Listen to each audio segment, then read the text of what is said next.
श्री हरि राधे राधे कृष्णा कृष्णा। भगवान के स्थूल और सूक्ष्म रूपों की धारणा तथा कर्म मुक्ति और सद्योग मुक्ति का वर्णन श्री सुखदेव जी कहते हैं, सृष्टि के प्रारंभ में ब्रह्मा जी ने इसी धारणा के द्वारा प्रसन्न हुए भगवान से वह सृष्टि विषय स्मृति प्राप्त की थी, जो पहले प्रलय काल में विलुप्त हो गई थी। इससे उनकी दृष्टि अमोघ और बुद्धि निश्चयात्मिका हो गई। तब उन्होंने इस जगत को वैसे ही रचा जैसे कि यह प्रलय के पहले था। वेदों की वर्णन शैली ही इस प्रकार की है कि लोगों की बुद्धि स्वर्ग आदि निरर्थक नामों की फेर में फंस जाती है। जीव वहां सुख की वासना से स्वप्न सा देखता हुआ भटकने लगता है, किंतु उन मायामय लोकों में कहीं भी उसे सच्चे सुख की प्राप्ति नहीं होती। इसलिए विद्वान पुरुष को चाहिए कि वह विविध नाम वाले पदार्थों से उतना ही व्यवहार करें जितना प्रयोजनीय हो।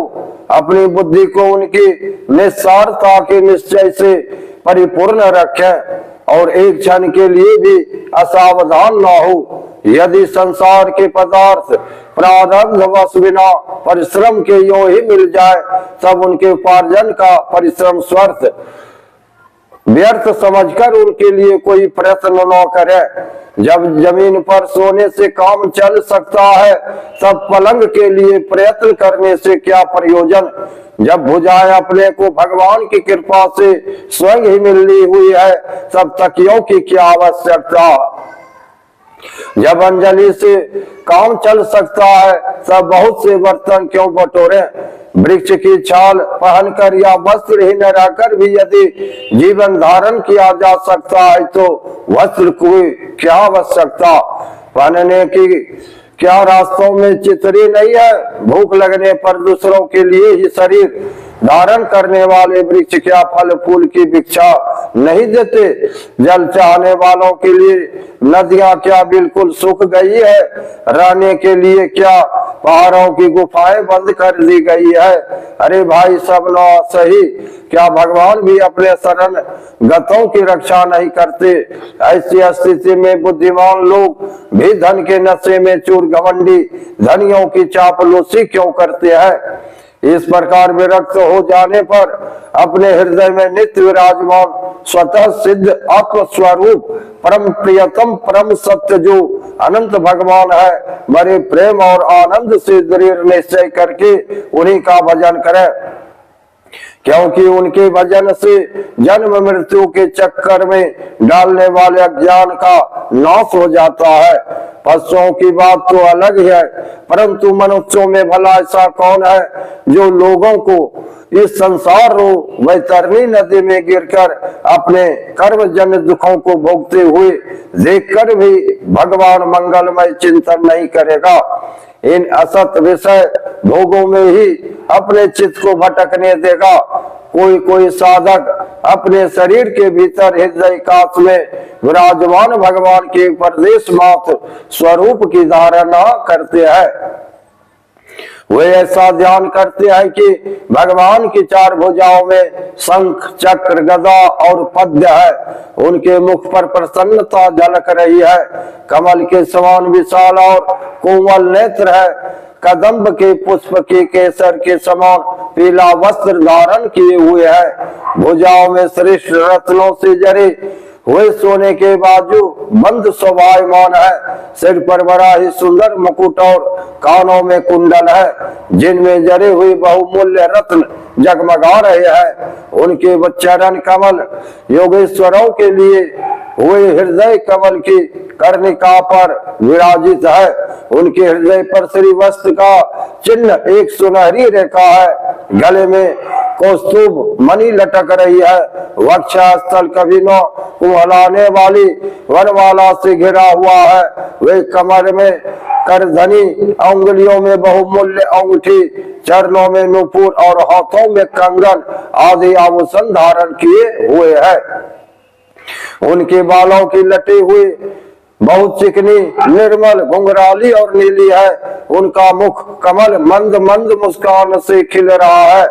लीलापुर उन्मुक्त हास्य और चितवन से शोभायमान भावों के द्वारा वे भक्त जनों पर अनंत अनुग्रह की वर्षा कर रहे हैं। जब तक मन इस धारणा के द्वारा अस्थिर न हो जाए, तब तक बार बार चिंतन स्वरूप भगवान को देखते रहने की चेष्टा करनी चाहिए।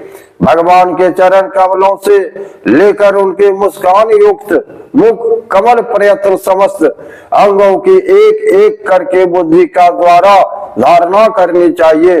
जैसे जैसे बुद्धि शुद्ध होती जाएगी, वैसे वैसे चित्त अस्थिर होता जाएगा। जब एक अंग का ध्यान ठीक ठीक होने लगे, तब उसे छोड़कर दूसरे अंग का ध्यान करना चाहिए। ये विश्वेश्वर भगवान दृश्य नहीं, दृष्टा है। सगुण निर्गुण सब कुछ इन्हीं का स्वरूप है। जब तक इनमें अनन्य प्रेममय भक्ति योग न हो जाए, तब तक साधकों को नित्य नैमित्तिक कर्म के बाद एकाग्रता से भगवान के उपयुक्त स्थूल रूप का ही चिंतन करना चाहिए। परीक्षित, जब योगी पुरुष इस मनुष्य लोक को छोड़ना चाहे, तब देश और काल में मन को न लगाए। सुख पूर्वक अस्थिर आसन से बैठकर प्राणों को जीतकर मन से इंद्रियों का संयम करे। सदंतर अपनी निर्मल बुद्धि से मन को नियमित करके मन के साथ बुद्धि को क्षेत्रज्ञ में और क्षेत्रज्ञ को अंतरात्मा में लीन कर दे। फिर अंतरात्मा को परमात्मा में लीन करके धीर पुरुष उस परम शांतिमय अवस्था में स्थित हो जाए। फिर उसके लिए कोई कर्तव्य शेष नहीं रहता। इस अवस्था में सत्व गुण भी नहीं है, फिर रजोगुण और तमोगुण की तो बात क्या है। अहंकार, महत्व और प्रकृति का भी वह अस्तित्व नहीं है।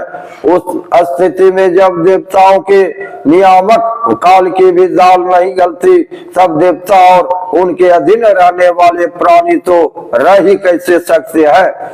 योगी लोग यह नहीं इस प्रकार परमात्मा से भिन्न पदार्थों का त्याग करना चाहते हैं और शरीर तथा उसके संबंधी पदार्थों में आत्मबुद्धि का त्याग करके हृदय के द्वारा पद पद पर भगवान के जिस परम पूज्य स्वरूप का आलिंगन करते हुए अनन्य प्रेम से परिपूर्ण रहते हैं, वही भगवान विष्णु का परम पद है। इस विषय में समस्त शास्त्रों की सम्मति है। ज्ञान दृष्टि के बल से जिसके चित्त की वासना नष्ट हो गई है, उस ब्रह्मनिष्ठ योगी को इस प्रकार अपने शरीर का त्याग करना चाहिए।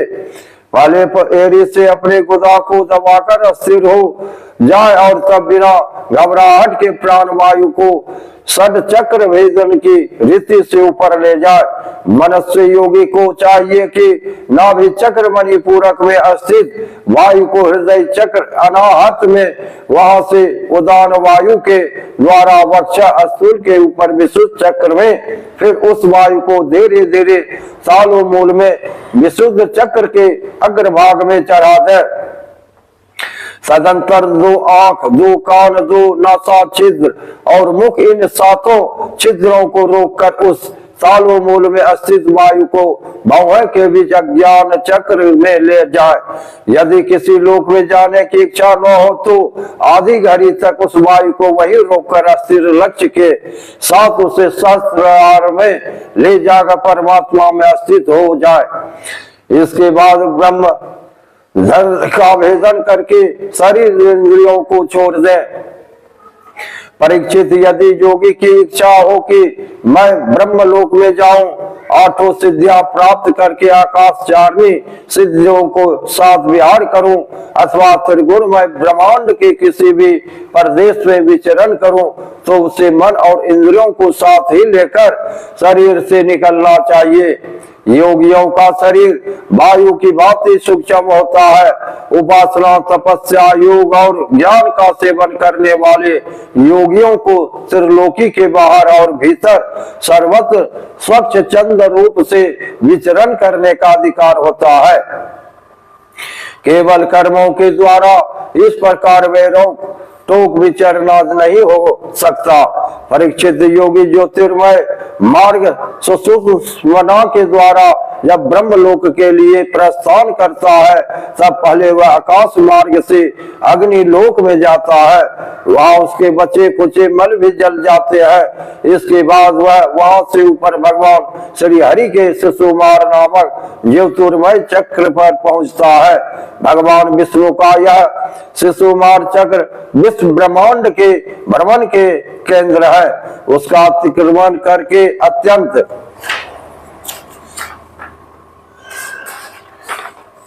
अत्यंत सूक्ष्म निर्मल शरीर से वह अकेला ही वह लोक में जाता है।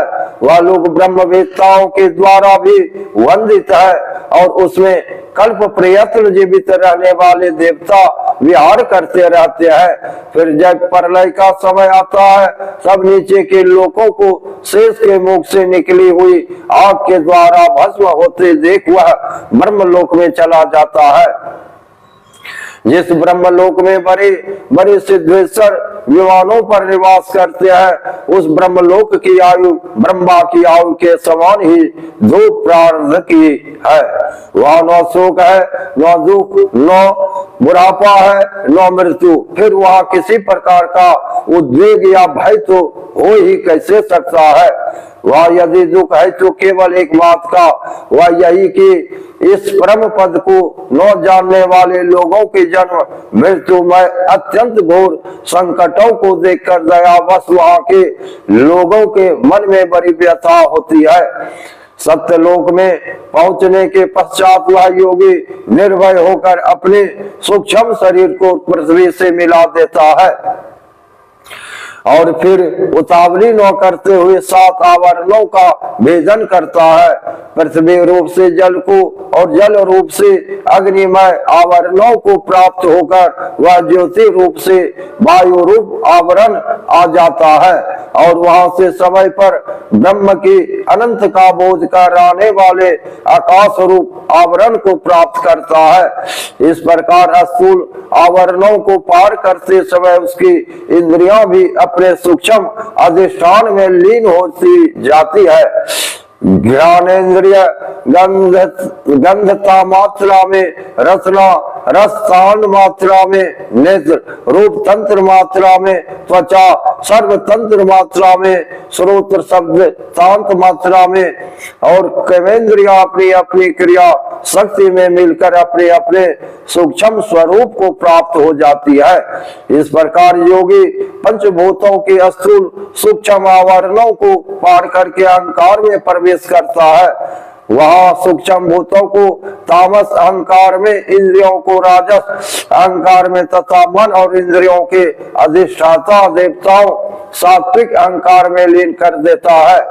इसके बाद अहंकार के सहित लय रूप गति के द्वारा वह तत्व में प्रवेश करने के अंत में समस्त गुणों के लय स्थान प्राकृतिक रूप आवरण में जा मिलता है।